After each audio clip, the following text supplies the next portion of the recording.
Hello children, I'm C. Kamla here. Even today, children have confusion about adding whole number to a proper fraction, and the concept that the decimal is also another way of representing a fraction, and even percentage is also, when reduced, becomes a fraction. So they all belong to the same family where proper fraction, improper fraction, decimals or percentages all are the same.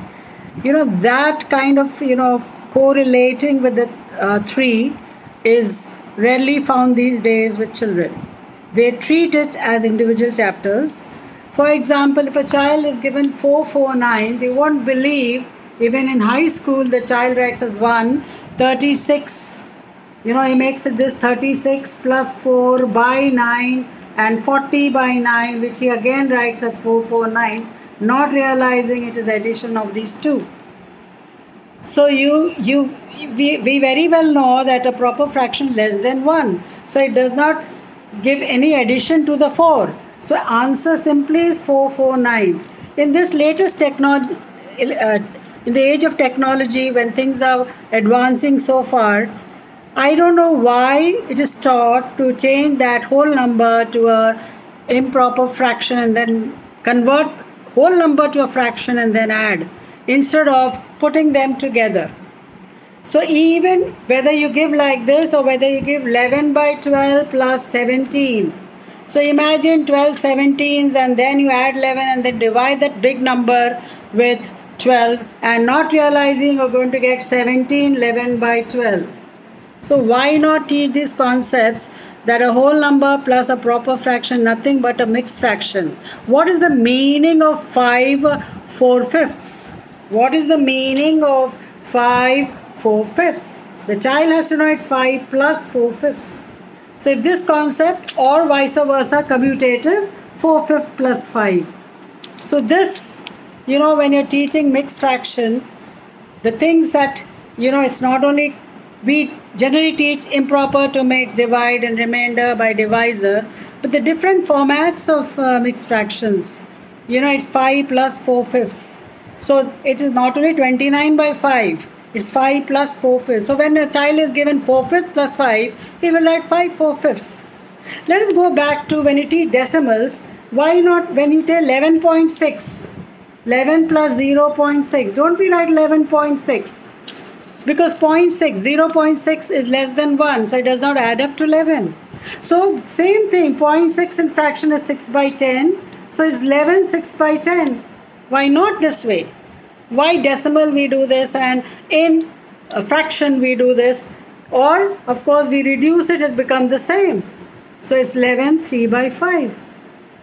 So when a child has 129 plus 17 by 19. Imagine if the child, so boring maths becomes, and that's why children fear mathematics in the lower classes.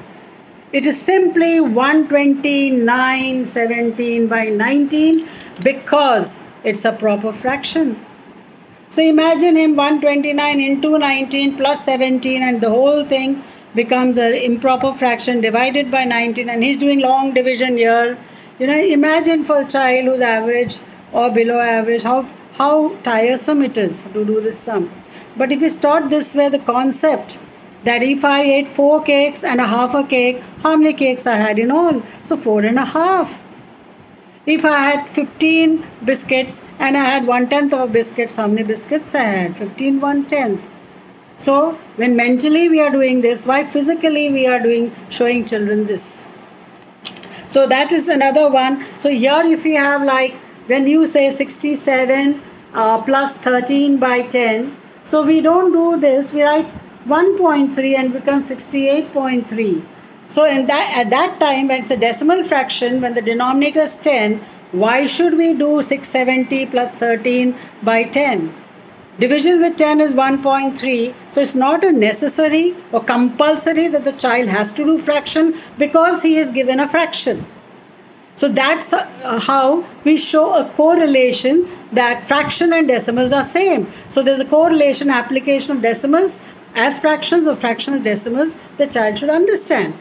Because he's doing the chapter called fractions, or he has already done decimals, Even then, the child learns fractions first, decimal fraction, mixed fraction, he knows already. So when you're doing addition of fraction in this format, it's a decimal fraction, then why not do this? Why not do in decimals? Or else you'll say, how else to do? Then change this to mixed fraction. 1 3 by 10, so it becomes 68 3 by 10, which is 68.3. So the proper fraction we add up to the whole number, we just put it together, and this improper fraction a whole number, change it to mixed fraction, but don't change the whole number to a fraction. 670 by 10, you're writing 67. Why are we disturbing that whole number? Which makes the entire sum so long and boring and difficult for a small child. Thank you.